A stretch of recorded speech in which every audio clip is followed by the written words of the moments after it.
Hello and most welcome to 2025 of the H series. We will today continue with Bodily, self-knowledge as a special form of perception by Hao Tang. Last time we took a gander at intentionality, and I made parallels with the expression from Edmund Husserl of noesis, that what is consciousness? It is directedness to something specific or something outside or in the direction of one's interests. Hao Tang, inspired by McDowell, calls it locating, which I think actually is quite good. This is the more important score, since locating things in space is a fundamental form of intentionality. This is on page 86. Of being orientated toward the world. So awareness or directedness. Oh, very good, yeah. Awareness or attention is directedness, intentionality. And of course, with quantum mechanics, as I mentioned last, this gets also the flavor of creative. All and everything can be seen in different things, in different manners, in different aspects. As Alain Aspect showed about quantum mechanics.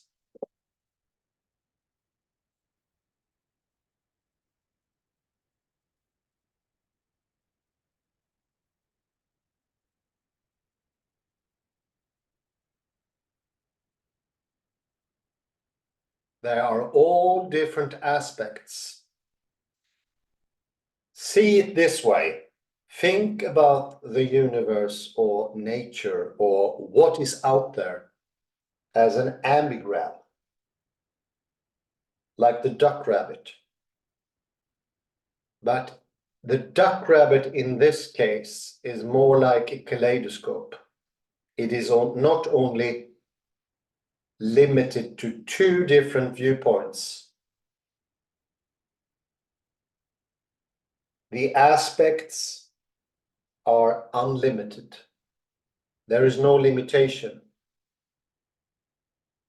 You could say they are infinity itself. Do you see the connection here? Because proprioception is without content. That might seem like a negative thing, a negative statement. Why? It doesn't have a content.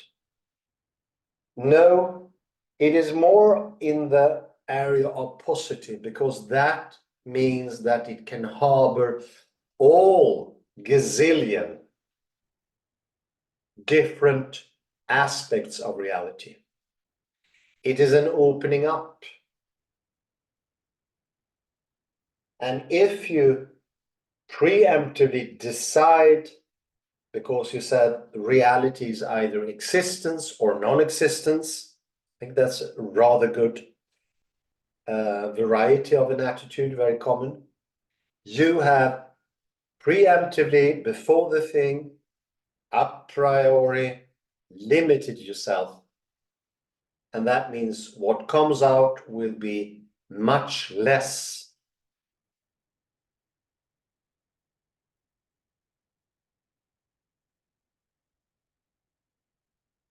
And if you really want to understand that, think also about chaos theory. Edward Norton Lawrence, the inventor of, or the explorer or discoverer, if you prefer, all those titles are legit. He showed that what you put in, you get 1,000,000 times more out, the so-called butterfly effect. That shows that your awareness, which we usually think is nothing, it's nothing, my awareness doesn't matter.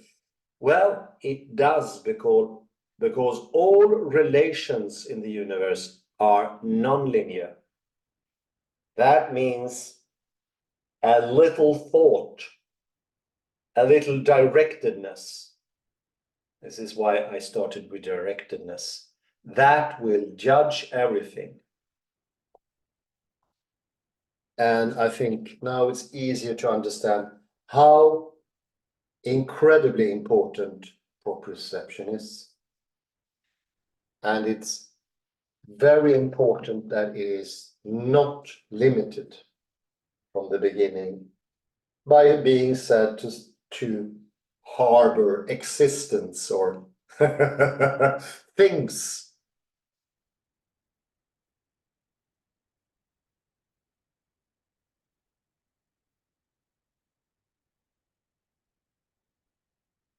And the same thing goes with Heisenberg's uncertainty theorem.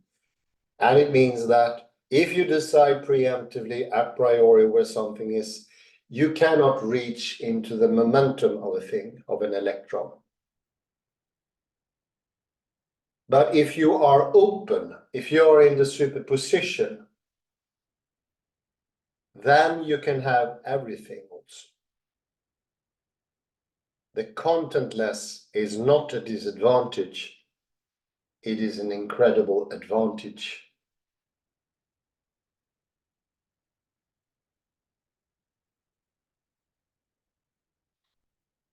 I will now continue to read where I left off. On page 88.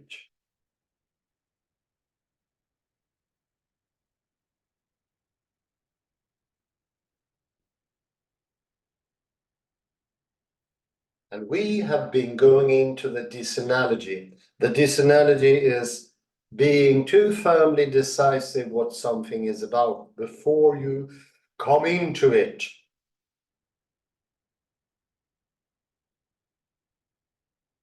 Be open and rather embrace it.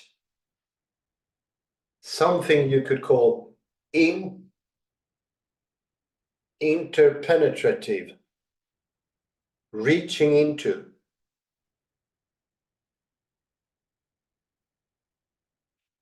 This disanalogy is also reckoned on 2 scores: presupposing and enabling.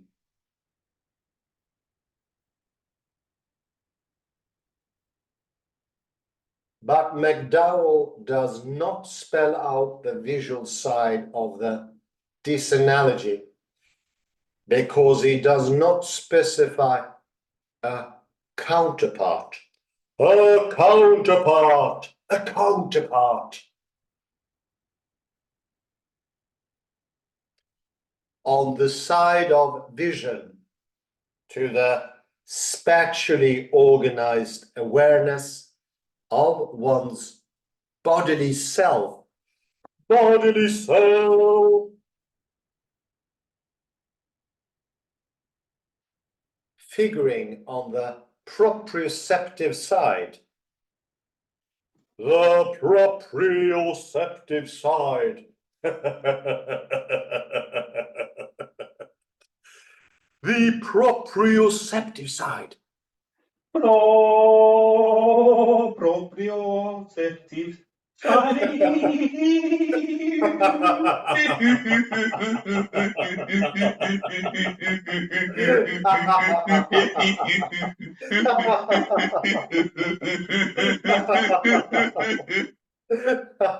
Very good. If this counterpart is left unspecified. It is unclear what.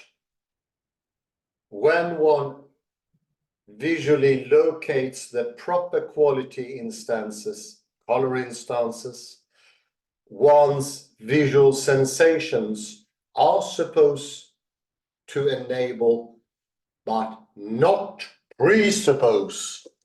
Not presuppose.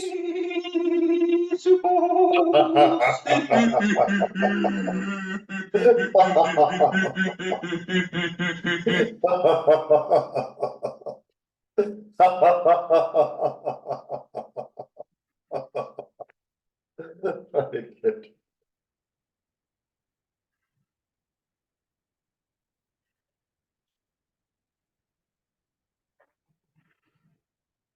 Specifying a counterpart is actually not trivial. Not trivial. It is not.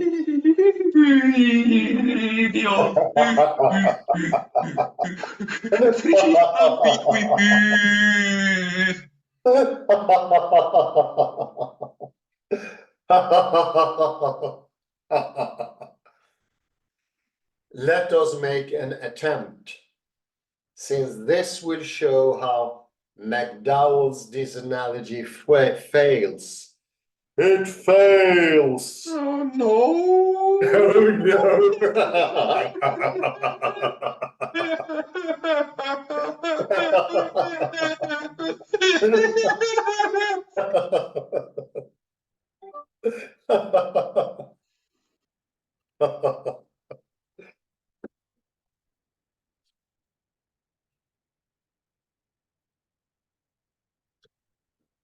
First, I shall generalize from vision to include more external senses by using M to variably indicate 3 modes of perception. That is vision, hearing, and touch. Touch. Can't touch this. You can't touch this. MC Hammer, you can't touch this.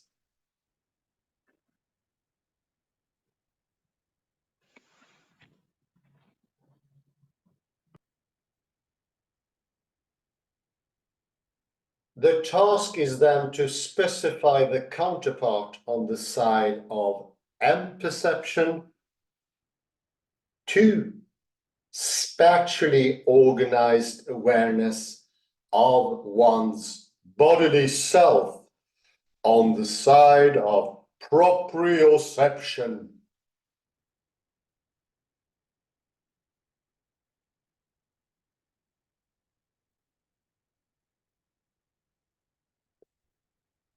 The awareness, the zero,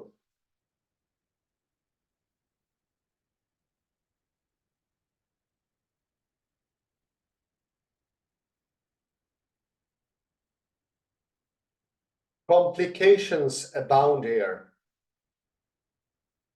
For simplicity and naturalness, I shall specify it thus.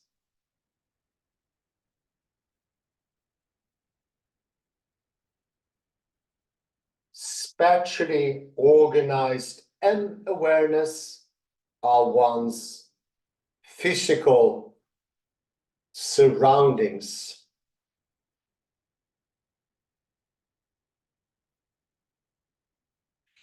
The physical surroundings.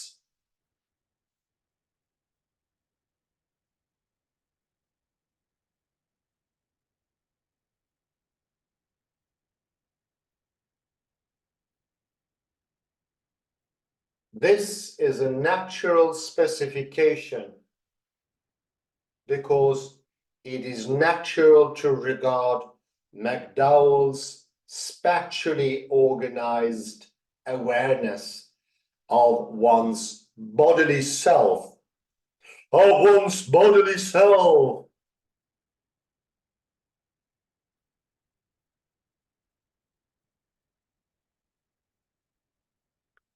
as indicating spatially organized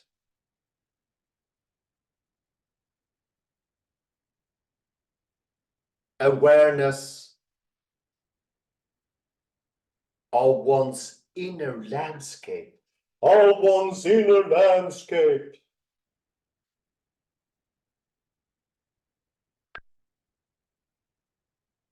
And the natural counterpart to this is spatially organized awareness of one's outer landscape.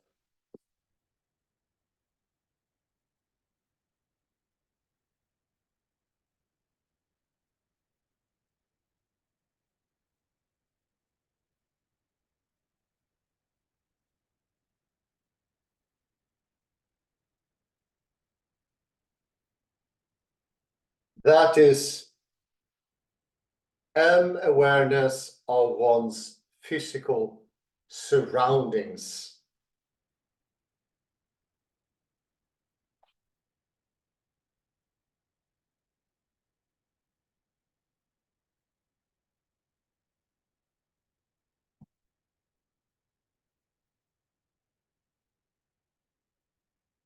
In any case,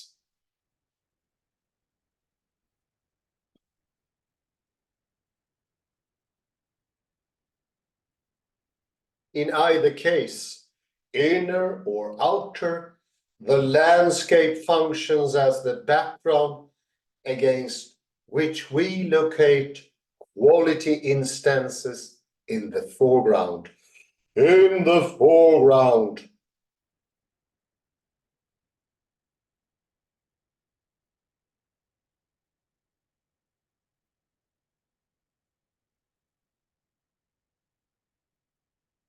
Another complication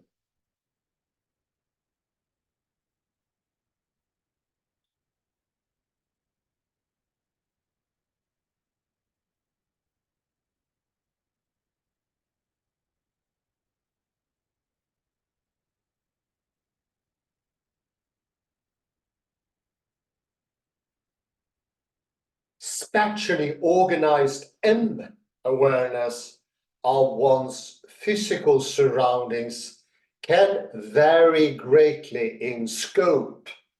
In scope. That goes for telescope or microscope.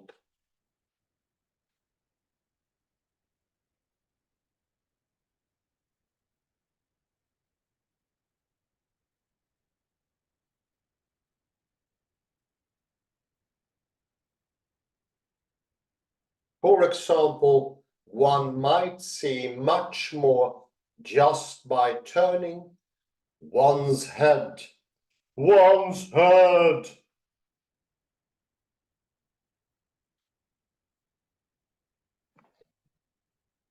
Like in The Exorcist.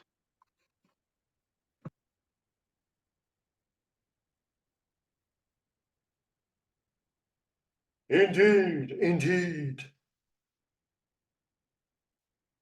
Like The Exorcist. Like Linda Blair together with Max von Sydow, the great actor.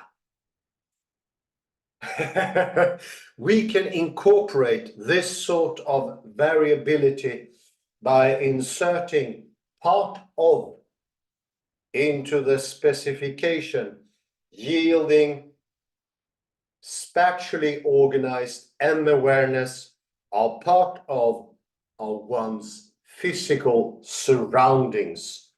One's physical surroundings. The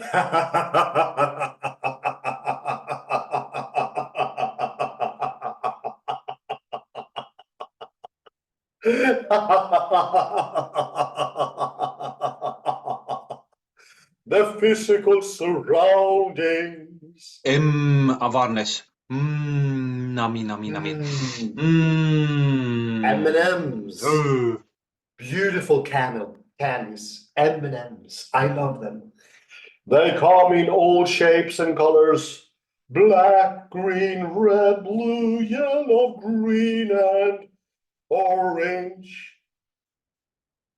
We can now spell out the disanalogy as follows.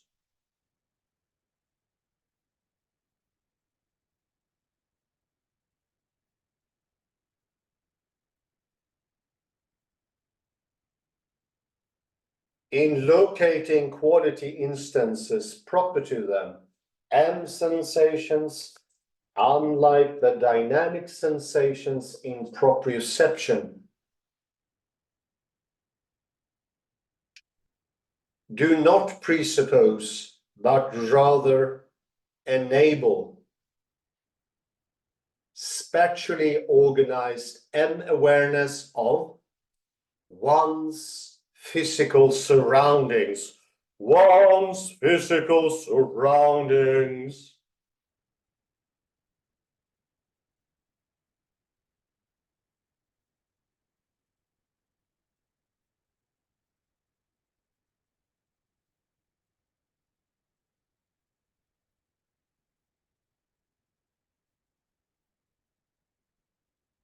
Thusly revised and made explicit.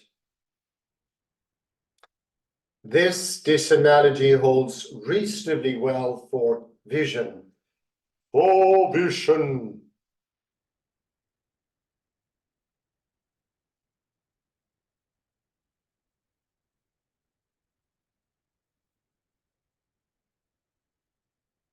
The real trouble with this disanalogy is that it collapses for a mode of M perception that McDowell completely neglects, namely touch. Can't touch this. You can't touch this. You can't touch this.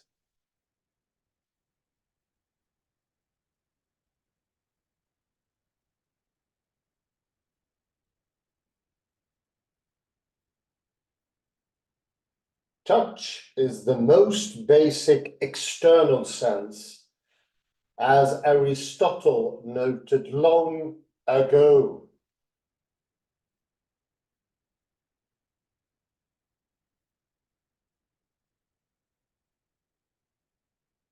It is, as O'Shaughnessy argues, in more contemporary terms, the only external sense that is conceptually tied to animality as such.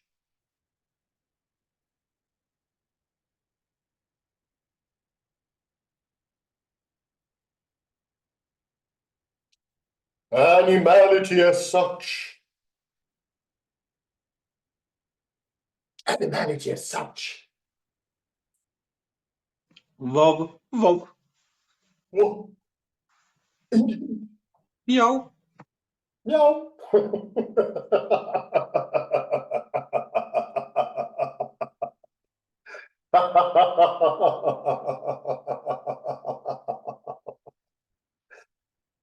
This obliges McDowell to give a disanalogy between touch and proprioception, but he makes no such attempt. Further, it is difficult to see how a disanalogy could be constructed at all. At all. Why? At all, Color. Why?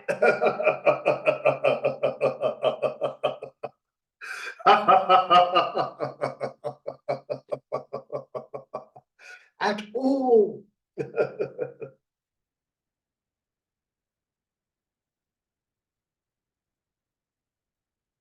To bring out this difficulty, it will suffice to consider the first score on which the disanalogy is reckoned, presupposing. Presupposing.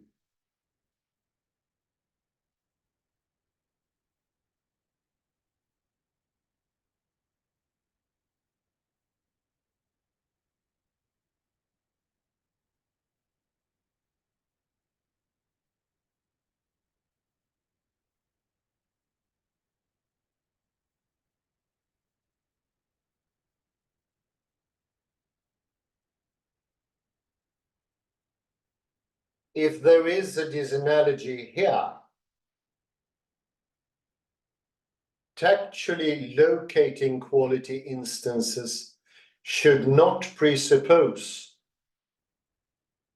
that is, should be independent of one's spatially organized tactual awareness of one's physical surroundings. Of one's physical surroundings.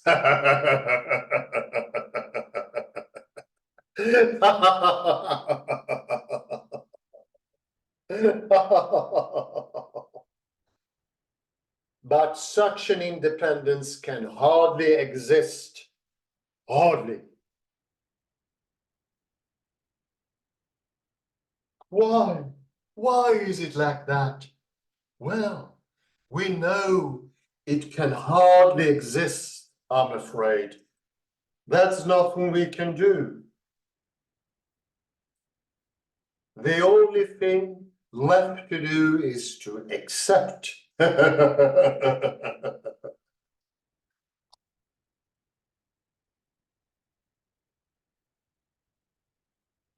The difficulty stems from a fact brought out by O'Shaughnessy. Touch and proprioception are deeply interdependent. They are mirror images of each other.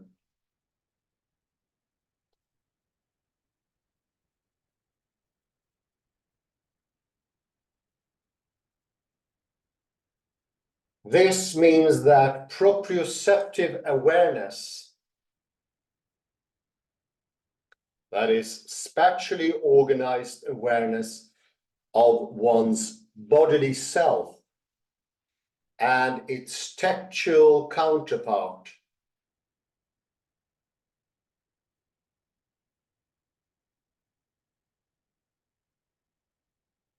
spatially organized tactual awareness of one's physical surroundings can hardly be specified independently of each other.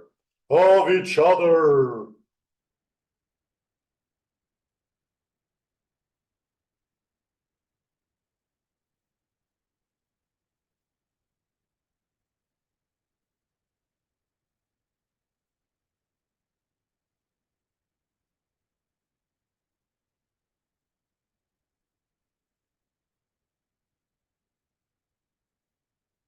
This interdependence makes it hard to sustain the disanalogy. To sustain the disanalogy. To sustain the disanalogy.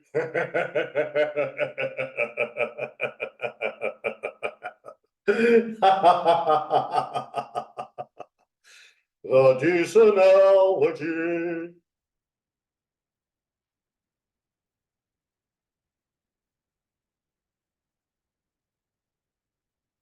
For touch deeply depends on proprioception.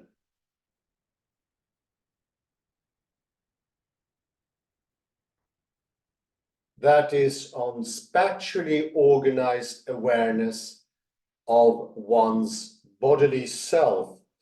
Of one's bodily self.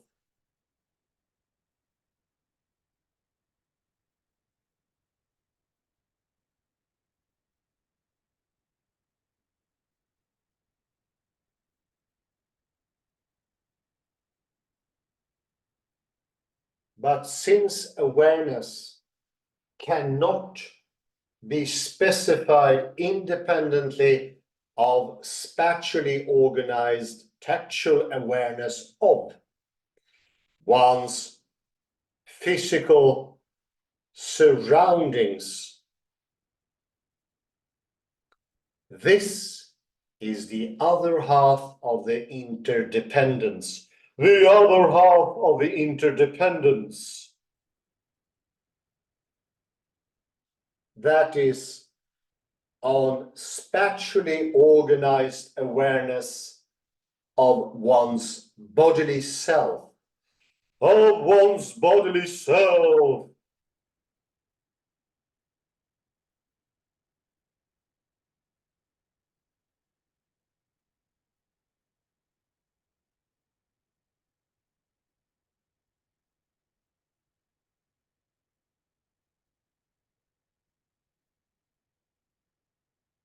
But since this awareness cannot be specified independently of spatially organized tactual awareness of one's physical surroundings, this is the other half of the interdependence.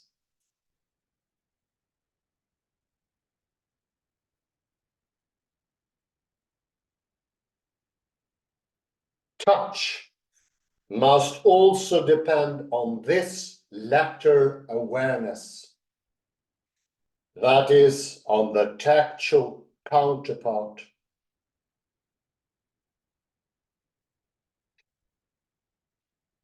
Thus, the disanalogy collapses. It collapses, and by a collapse, which I don't think is other than a synchronicity, we will take a pause. It's an odd word to choose. There are better words. Collapses. Collapses. Collapses. Pointing to the collapse of the superposition. So let me see. Page 89. Page 89. And collapses. I think everyone would have choose the wording breaks down, not collapse. And collapse is a pointer to the collapse of the superposition. As I mentioned earlier, bodily proprioception is the sort of ante before something becomes a thing, becomes fixed, or you get the sharp borders of conceptualization. In the before is also before the collapse. I think, I'm pretty convinced this is why he chose that really odd word collapse here and not the more natural breakdown. This is my guess anyway. Interesting circumstances. I go for some quotes, page 88.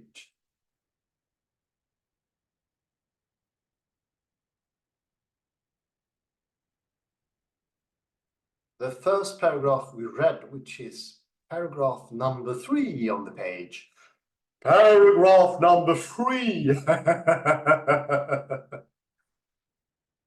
Hans, can you remind the readers what is M awareness?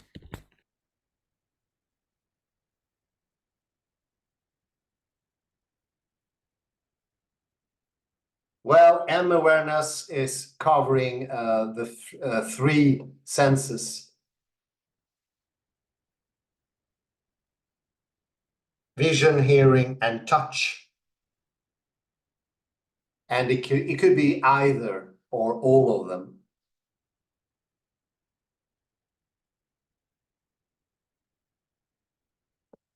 I think Hao Tang here and McDowell, I think mostly it's McDowell here, means the sort of how everything is spatially organized from the viewpoint of proprioception.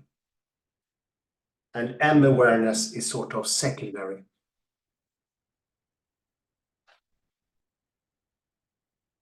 Before M awareness, we have the superposition.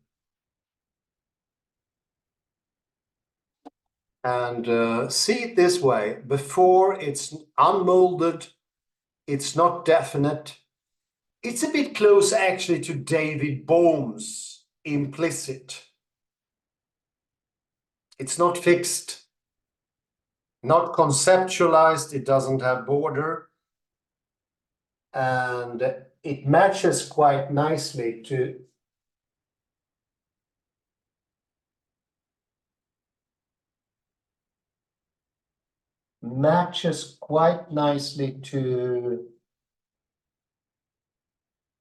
oh, sorry, I got distracted here. I don't really believe what I see. That's a stray dog in my yard. Okay, I take care of that dog later. I'm about to see a man about the dog.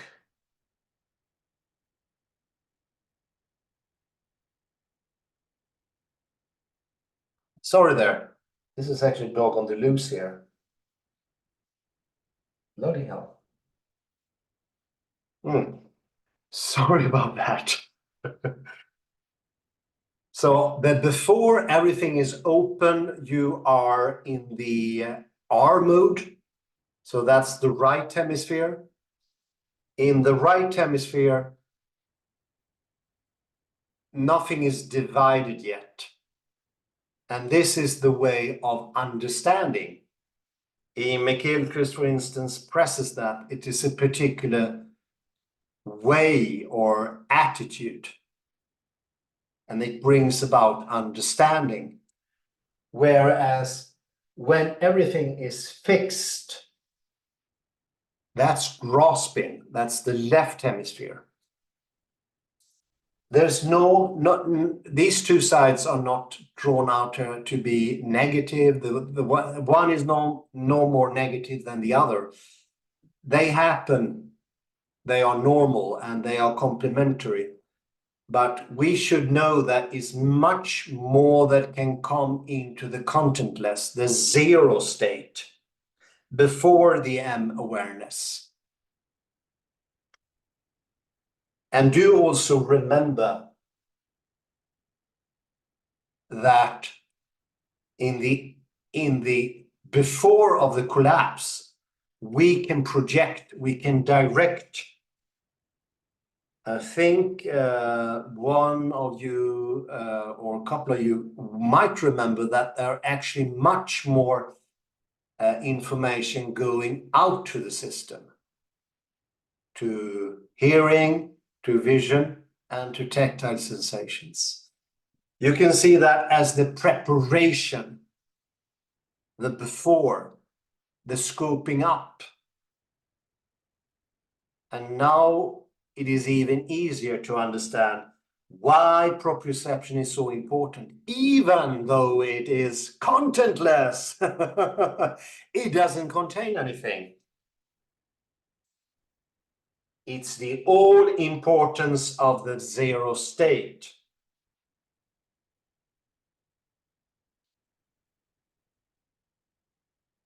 Another thing you can think of is the kaleidoscope here.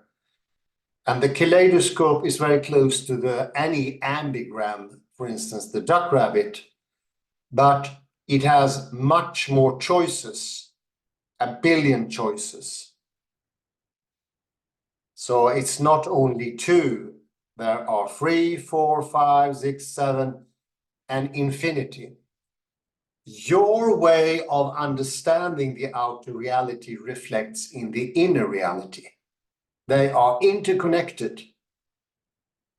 What is that? That is the observer position. This is why we understand that the observer, me, is incredibly important in what becomes physical. What becomes physical? All the aspects of the kaleidoscope, all the different varieties. What will they amount to together? 0, because they are infinity. 2 infinities together, put together, make a lemniscate. I will do it with a whiteboard here. I will just momentarily stop the See if it's possible to do that.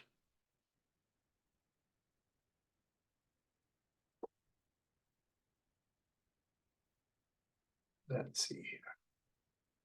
So you have 1, 0, and you add another one. And here you get the Lemminskate. 2 zeros. No, we cannot see it. It's too down. You have to put it in the middle of the screen. It is in the middle of the screen. Not on my screen. I don't know about the viewers, but I don't see anything. It's because it's too. Now it's perfect. In the middle. For me, this is now actually. No, this is up for me. But anyway, yeah, now it works. So think of 1, 0 put to the next one. This, I mean, in a literal sense. There are actually 2 zeros here. And that makes for infinity and eternity. Both of those things. That is out of a temporal aspect and out of a spatial aspect. So 0 is actually, in a way, before spatiality and temporality. It has everything. And this is also proprioception. It's not decided yet. We do not say a proprioception, it is like this or that. It's more fluid, flowy.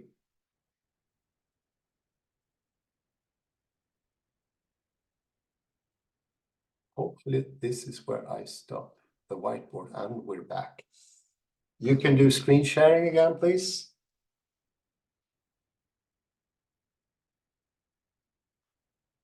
So this openness brings about much more.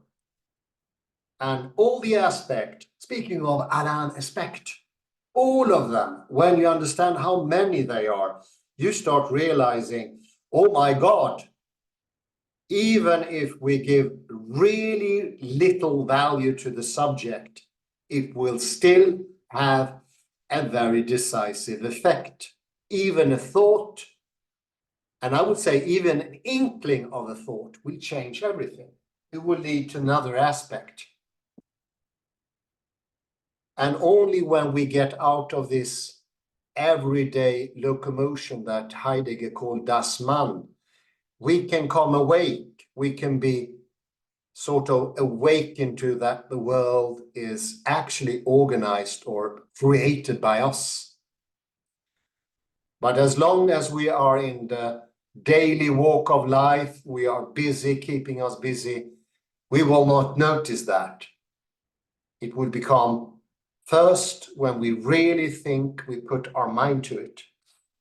I had great help here of reading more about fractalities. I can recommend for you who have the time to go to lecture 2023, where I take up Terry Max Tarlow, excellent article, Fractal Geometry, where you can sort of get a grasp on what is the subject's role. As a bridge between realms. And she is specifically using imaginary numbers. What are imaginary numbers? They do not exist. We know that for a fact. They do not exist. Are they important? Yes, they are still incredibly important. So imaginary numbers equals very nicely 0. There, you have the 0 there as well.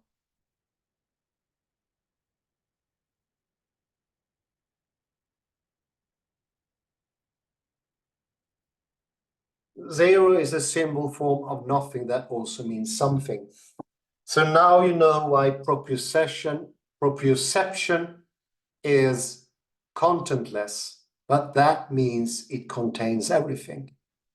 All the aspects, and you will have at liberty to decide whatever you do. So determinism falls at the side.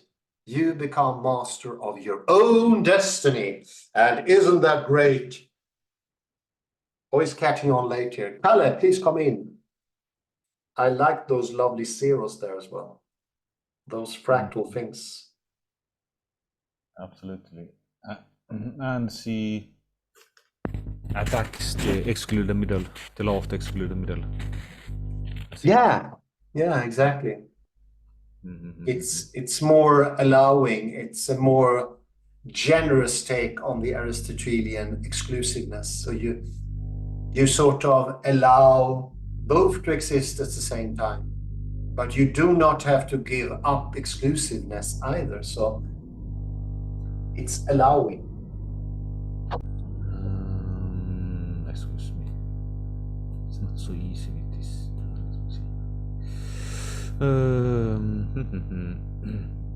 Let's go back to Tang. Let's go back. I actually thought about a dog when you mentioned dog, because You're they have kidding. a because Did you actually do that? Yes, I did think because a dog is an excellent example of a thing with a excellent smell. Of course, we know that they have an excellent smell. And we know also Indians, like we know them from the cowboy movies. Indians they have a more developed, I don't know, smell perhaps, not the smell, but I don't know. Acute senses. Acute senses, yes, emotionally speaking. And so all this discussion that in between McDowell and this, they assume implicitly that sensations or vision can be something passive. Yeah, exactly. It's more or less passive, yeah.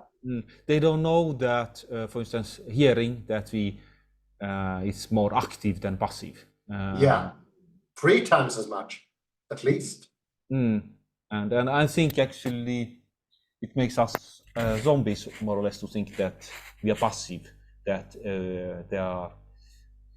the ears are some kind of passive. And then also quantum physical metaphors like if a tree falls in the forest, does it mean it doesn't fall if we don't hear it or see it fall?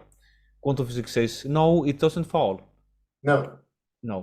And even to suppose such a question, it implies that you believe that your hearing apparatus is somewhat passive. Yeah. Very good. Yeah. And I think that makes us removed from the capacities of, say, let's say, native Indians. And that we even can think. Direct. And the knowledge has about the active part of the ear has not really reached people in so that's that we need and I thought I have been working with this. I will stop sharing. I will show you something. Let me see. Let me show this Zoom about the famous Van Gogh made more than one self-portrait with Van Rasier. That here you have the ear is bandaged, but it's also some. I have thought about that here. You highlight also the ear in an enigmatic way. We all usually think about this bandaged ear as something tragic. He was mentally ill, etc., etc. That's true, of course, but I think this is also something that indicates that how would I put it? Perhaps Van Gogh thought, I don't know, hearing can have a symbolic meaning. Yeah, sure, yeah. This, I don't know how to put it, so I still working on that. But this could be, sometimes dramatic gestures can be efficient to highlight a problem in society. Like Yeah. the problem is that we think that hearing is something passive, a passive organ, that the ear is a passive organ. But let's end there, Hans. Yeah, I really like that with the passive organ and a tree falling in the woods. And I think the more you understand how active our senses are, that they are secondary, they are dependent on this directedness that is actually in the proprioception / superposition. So you create your own world. That does not mean it becomes totally subjective or idealistic. No. It is in the creative power that you come closer to what other people experience. It's very odd, but this is proven actually. By the way, I would love to one day to ask a native Indian, like we met actually 1 year ago. Yasin, I remember that. What a lovely meeting. To ask him this very question: if a tree falls in a forest, Yeah. and if there is nobody to hear it, did it really fall? And that's a question to ponder. That's a very good question. I like it. Well, thank you for your comments, Kalle. Thank you, everyone, for checking in. Have a very beautiful morning, day, or afternoon, wherever you are. Bye-bye for now.